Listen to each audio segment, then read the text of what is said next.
All right. Here we are. What's up, Ben? Culture Club half hour. I'm all right. How are you? Doing good. Culture Club half hour coming in early this week, by the way, because Well, of we have the to because you're holiday. coming to New York, so we have to get it out of the way. We do. Otherwise, we'd have to like share a microphone, which would be weird. Yeah. Are you going to be in the city? Yeah. Wednesday, and probably Thursday. Stick around for the 4th of July. Very One of nice. my favorite holidays. It is too, and it's. I'm excited to be up there. I haven't had Fourth of July in New York since I moved to Miami, actually. So it's Yeah. nice to get up there and have a good time. You and I should It, have dinner, of course, and then second to that, um, Berlin's Finest Kind Music is actually playing at Brooklyn Mirage for 2 sold out nights, so we'll be there. oh Hi, wow, cool. and just a quick plug for my former employer. Hi Snabidi is doing a pop up for that event at the Kids Superstore. Oh, I interesting. think it's tomorrow, Thursday, Ben. So you and I will have to take a little bit of a stroll to go check it out. Okay, got it. Yeah, it's funny. I haven't been over to the Kids Superstore. I have gone by it, and I was aware of the plans for it previous to its opening. So haven't seen, for instance, the soccer pitch on the roof or any of that kind of stuff. Oh, I didn't even know there was But a soccer pitch on the roof. yeah, there's a soccer pitch on the roof. Column is a he. I mean, I met him when he was 16. Funny enough, like he was on a soccer team that we profiled for advice for a piece about Nike. No, sorry, there's a piece about his soccer team that he was on, and specifically his coach, this guy Wilson, that we did for Nike for I was a World Cup season or something like that. But anyway, yeah, I've known him since he was a teenager, and it's been funny watching that whole thing come to life. You have to applaud the imagination. I don't love the clothes at all, but I do applaud the imagination. I mean, he's doing his own thing. Yeah. The one thing I will say is, over the course of my time at High Snob, there were really 2 moments where I thought um, there was somebody to pay attention to and break through. And Kid Super was one of them. When Huh. he showed up on the Interesting. scene, to be honest, I think a lot of people just kind of, disregarded his vision, his view. And my God, has that turned around over the last few years. Yeah. Just fantastic, eccentric collections. As you said, maybe not necessarily something I would wear, but super cool. And we're super excited to be doing that pop up with him. Part of that pop up, by the way, is also some MTA official merch that's coming out for that Huh. event. Yeah, it's Oh, gonna be interesting. fun. It's gonna be fun. Just in time to celebrate the closing of the G train right near my house. Oh, is that finally happening? Yeah. Well, yeah, it closed last week, and just the section between Queens and Greenpoint right now, and then it'll expand south as the summer goes along. Right, right. The G Train, if I can, Ben, is it more reliable now, or Oh, was I the wrong G in train. I thinking it was mean, not reliable? the G train is the best train in the whole system. The best train in the whole system. Yeah, no, well, it's much more reliable than it was. I mean, of course, we're comparing it to 25 years ago when it was deeply unreliable. Whereas now it's quite reliable. Yes. Yeah, it is. Still doesn't come as often as everything else. You can still complain about it. People still do, obviously. Shout out to the MTA, bringing us from point A to point B. All right, Ben, what's on? Unexpected shout outs that we didn't expect to be sending today. What's Well, on your okay, mind? so it's not so much on my mind as probably on yours. Like speaking of this trip to New York, the first story that we were going to talk about is in the Financial Times. It's about the rise of Padel or paddle, however you say it, and Paddle. pickleball. Paddle. I'm not a rocket sports guy. I don't care about either of these things in particular, except as cultural phenomena. But you're out there on the court. I'm fully embraced. It's a great article actually in FT. We'll have a link to it, but the title is "Tennis Clubs Grapple with Surge in Demand for Paddle and Pickle." I actually find it interesting that they put paddle first in that list, and I know why. It's alphabetical, but the bigger sport out of those 2 is 100% pickleball, and I want to make it very clear. Pickleball is not the same as tennis, is not the same as paddle. So people tend to confuse paddle and pickleball. It is a major demand. I think there's a couple things going on. Racket sports have been shown to be one of the best exercises or repetitive motions that you can make as an adult. It helps. Okay, interesting. I think tennis sports are actually the number 1 recommended sports to keep people moving and keep people active. Now, I don't know. I know you're a tennis fan. And you may not play tennis, but the hardest part of tennis is the serve. So if you can't serve, you can't play tennis really. And Okay. with pickleball and paddle specifically, it's a drop ball. It's a drop ball when you serve, or in pickle, you can do a drop or I serve see. in the Okay. air. So it's great for folks that want to get the work out of a tennis in a sport that may not be as demanding on the body as I can say. And I think that's one of the reasons why it's 100% taking off. And then second, I think a lot of people are coming into Miami and are just absolutely blown away by how ridiculous this sport has taken over the town. I mean, I was just on a list the other day talking about how there's at least 100 new courts opening in Miami, and that's paddle specifically. That's paddle specifically, and there already were probably 50 courts. So the demand is massive here. For those that don't know, paddle is the number 2 sport in Italy. I think it's also the number 2 sport in Spain in terms of what people are playing. But the tennis players get pissed. The paddle players get pissed at the pickleball players. Pickleball makes too much noise, and but regardless, I think it's a fun conversation, and it's amazing that we have a sport that's coming up around fitness in a way, and it's I don't know, it's turning a lot of people onto it. In fact, interesting. The fitness side of it is not. I mean, particularly exercise for the sake of exercise, replacing workouts. That's not something I would have ever considered with racket sports. But you're probably right about that. The thing for me that has been interesting is just the let's call it DIY type adoption. I mean, we see the local parks being taken over by pickleball courts all the time. Right. And essentially people just show up with cones and stanchions or whatever and just play. And I would hesitate to ever draw a distinction between, or draw a parallel between pickleball and skateboarding, but there's a certain degree of DIY-ness to this that I appreciate. I don't like it, but I appreciate it. Yeah, the one part of this story that I wonder is missing is also, and they must be talking about it as well in this FT piece. In New York City, I think there actually have been some public tennis courts that have now banned pickleball because of essentially them taking over the courts in some way. So Well, there's backlash around the sport.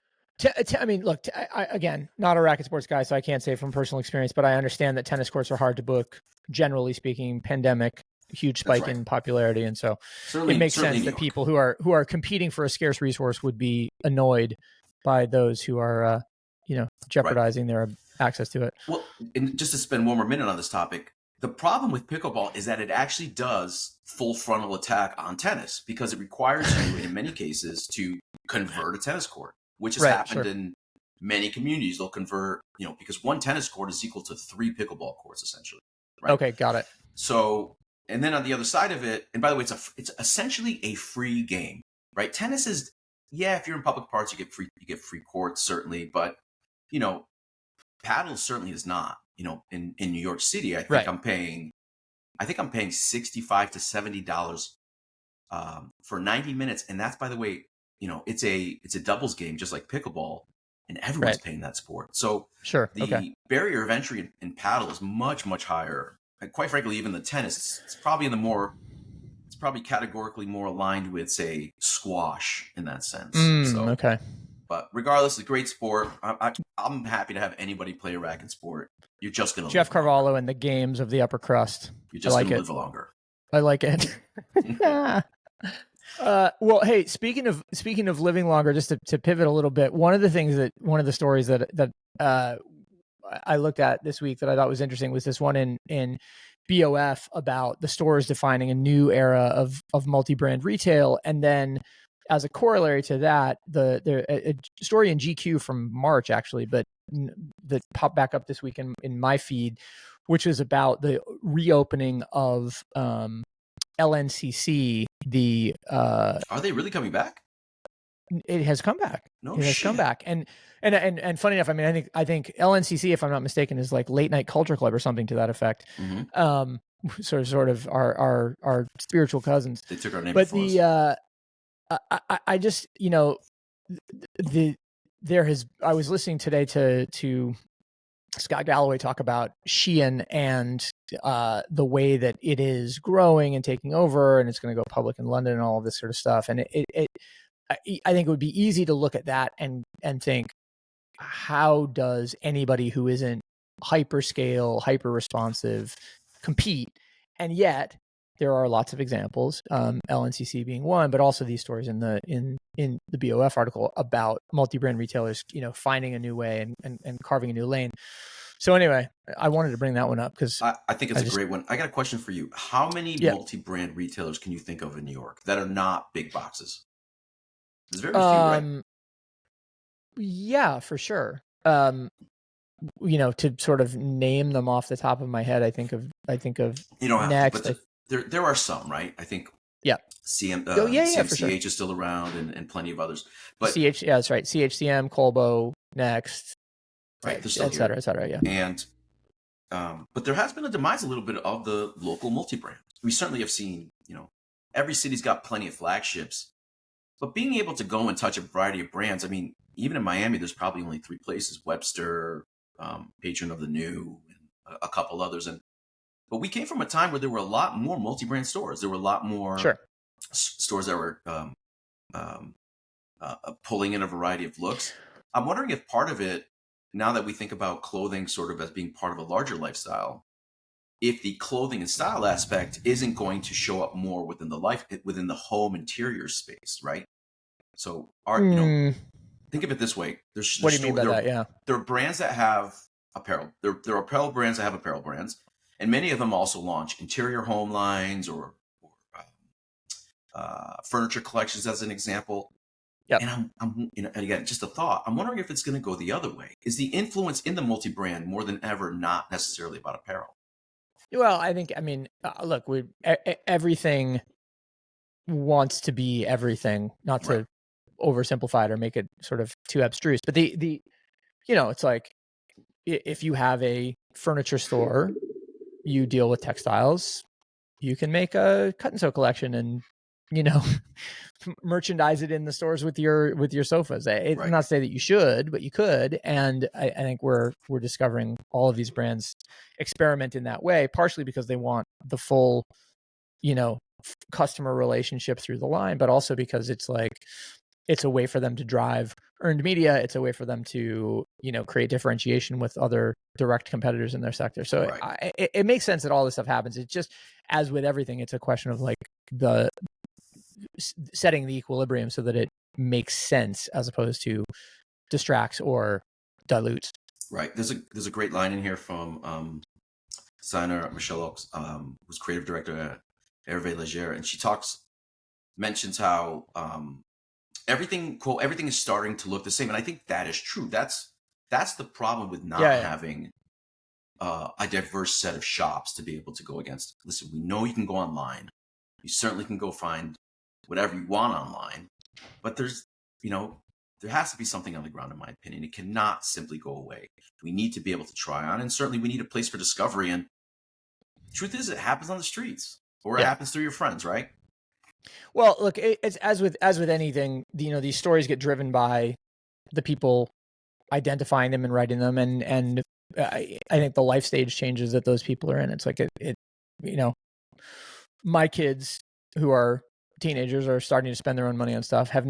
They've never discovered one of these great multi-brand retail stores with a point of view, because they just don't. It's not a stage in their life that they've gotten to yet. They will get to it. They will be excited about it. They will tell their friends about it. They will move on from it at some point when their life stage changes again, and then they'll be like, "Oh, is that still a thing?" We do. Your kids are pretty in tune. Do they ever ask Dad for style advice?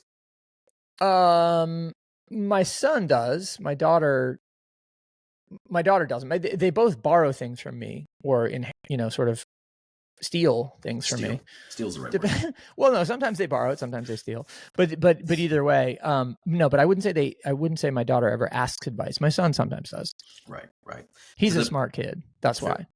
He's the smart one. Your kids, and they're amazing. I mean, as you know, my son Adi is a big fan of Campbell. As you know, that's true. But back to the multi-brand story, and back to the discovery. The piece that you mentioned from GQ was around the era of AI deepfakes, and I guess a pretty strong move toward Trompe clothing, which is So sorry, this is just to for the listeners. This is a different GQ story that's about with the there was one about LNCC that was from March that we mentioned a second ago. Then there's another one which is brand new that's entitled "In an Era of AI Deepfakes, Trump Loy, in other words, trick of the eye clothes feel mad real."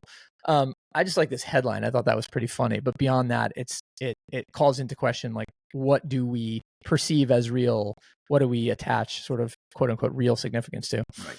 Was it J.W. Anderson that did the Minecraft S collection? I just want to make sure I get it correct. Yeah, I believe that was JW, right? Or it was either JW or it was Loewe. But it was his design either way.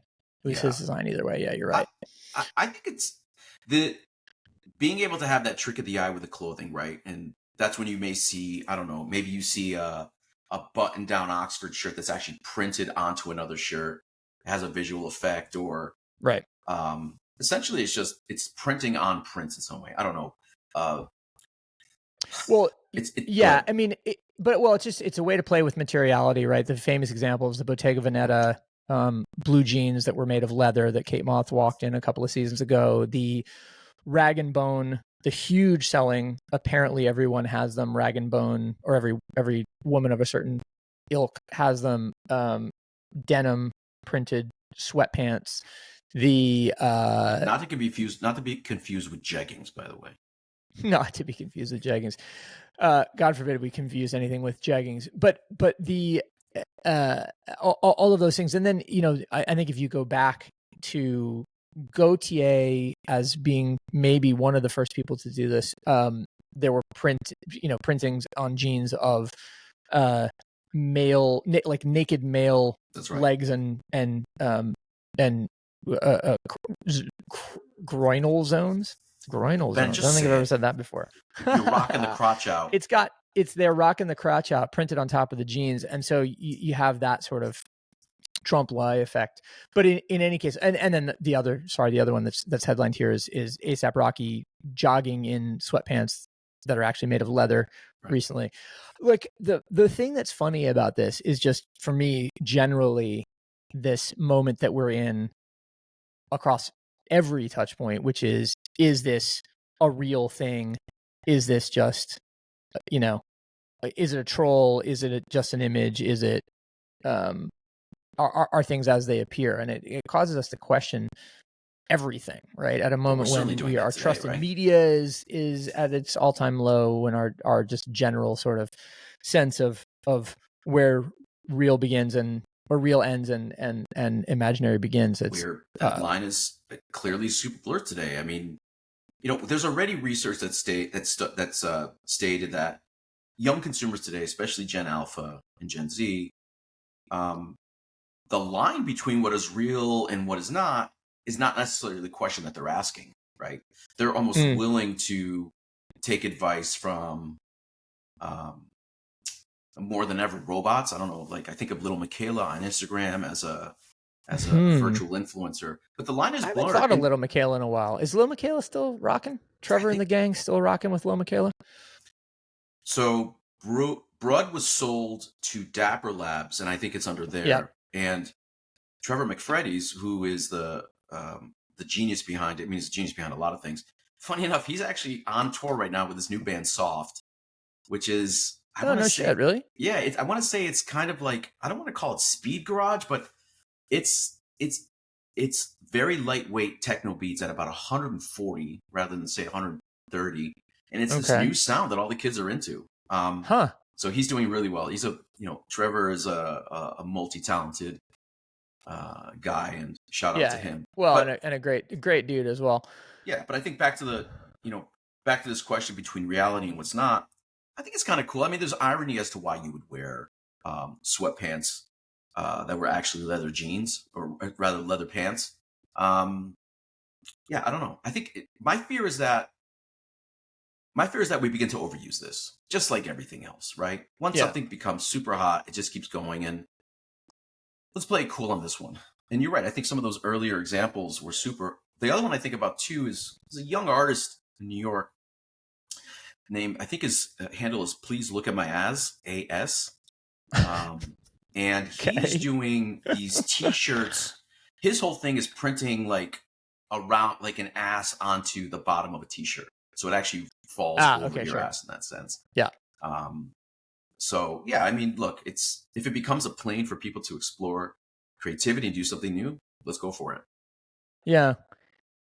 Interesting. I'm just looking at Lil Michaela's Instagram page here, which features a couple of, speaking of Trompe l'oeil things, like a Trompe l'oeil moment where she's in the nail salon, a Trompe l'oeil moment with 50 Cent.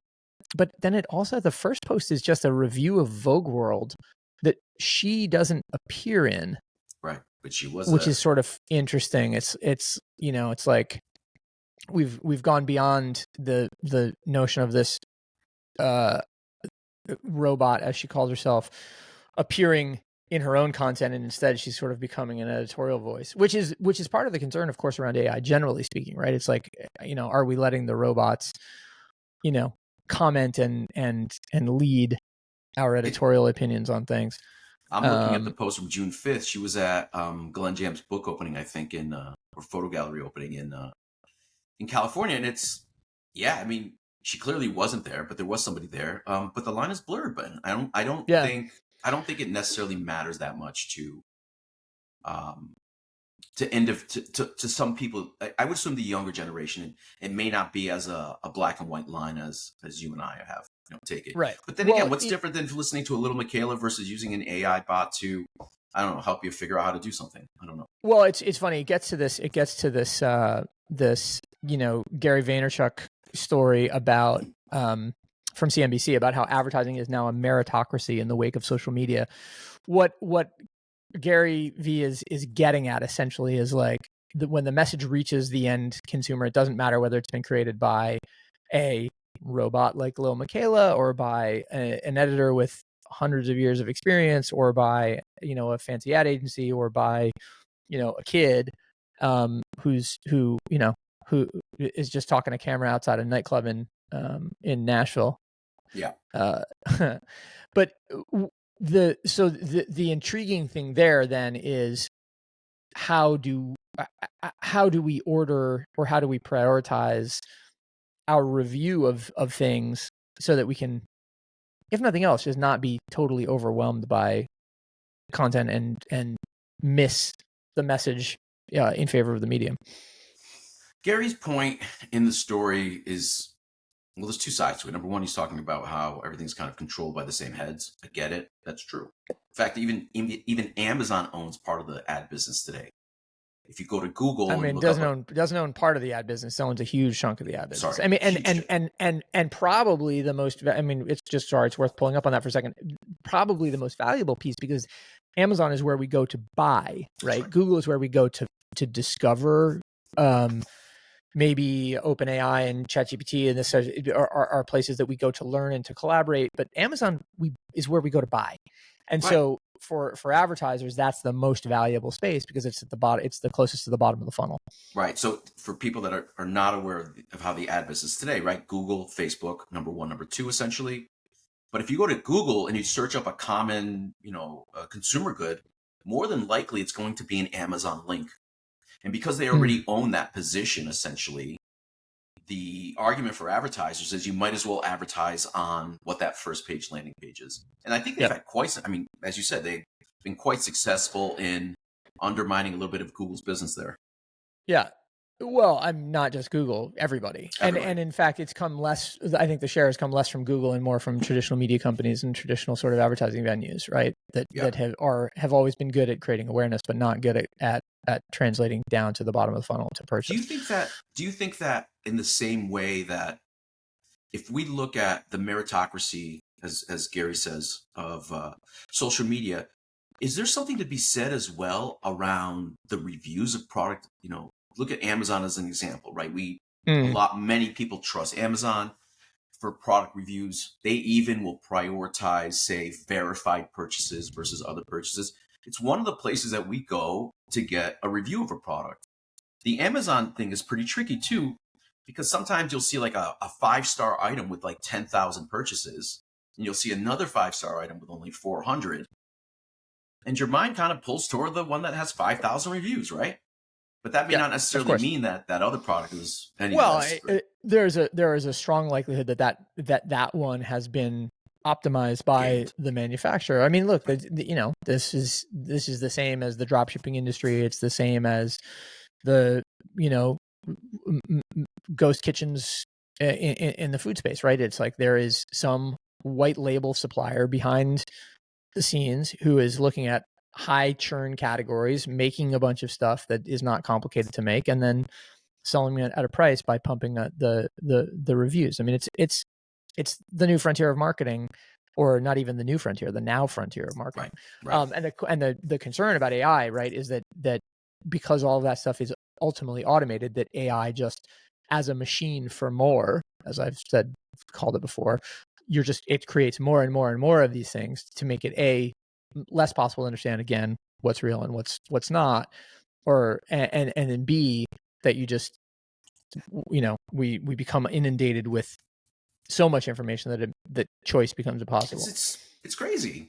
That is the difference between, if we look at the information age as really being something modern, maybe since the beginning of TV, right? When TV was added to radio, maybe that's the modern start of, the information age in some ways. But we are very quickly at a place now where there's just too much. I certainly can't sift through it all. And, you do need signals to help you. And those signals tend to be curatorial. They tend to be buyer's guides, right? We need that.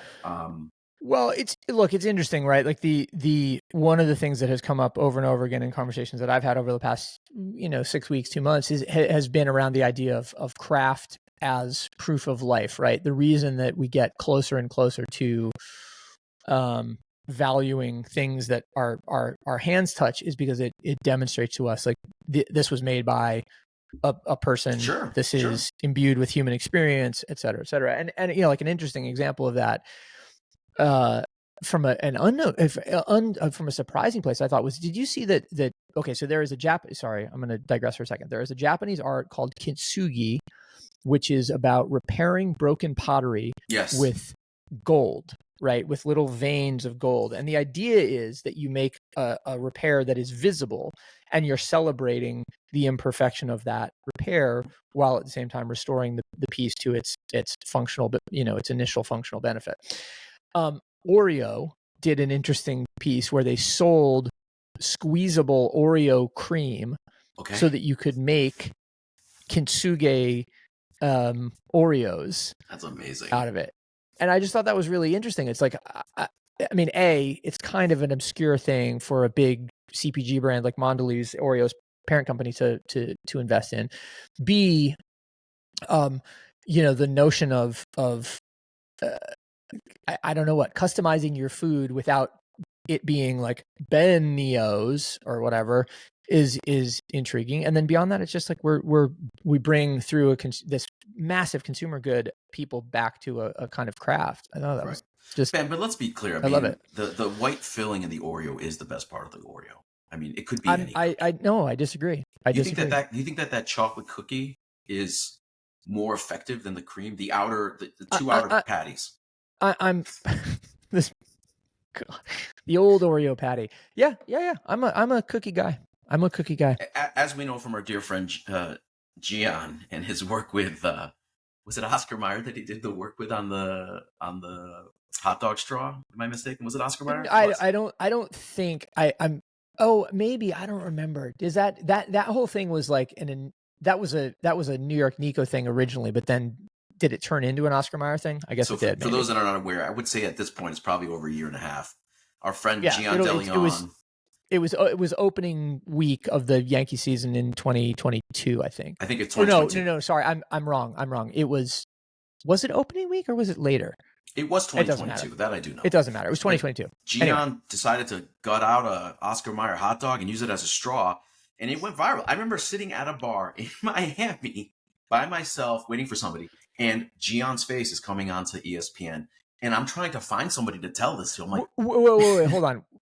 His actual face, because it was shot very deliberately in a way that you couldn't tell that it was Jian. Sorry. Unless it was in his face directly. It was a side profile from the back, but I knew who it was. We all did. Yeah, of course. But to that point around customization, I mean, listen, brands are trying to figure out tricks to bring people back. And if using something as cool as, I don't know, making a limited edition hot dog straw or making a cream filled Oreo as an accessory, those are what people love. Look at Chick-fil-A, by the way. I happen to love Chick-fil-A. I'm sorry to admit it. It's delicious. They sell all of their sauces, and you know what? They're damn good at home too. So I think consumer brands are constantly trying to figure it out.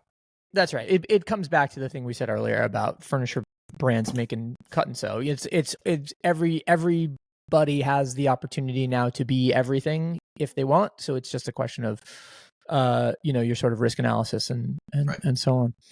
All right. Well, look, Jeff, we have hit the half-hour mark as promised to our loyal listeners. Speaking of loyal listeners, if you have not already subscribed to the Culture Club Show feed, please do so. It helps us, and of course, it helps you because you get to hang out with us every week.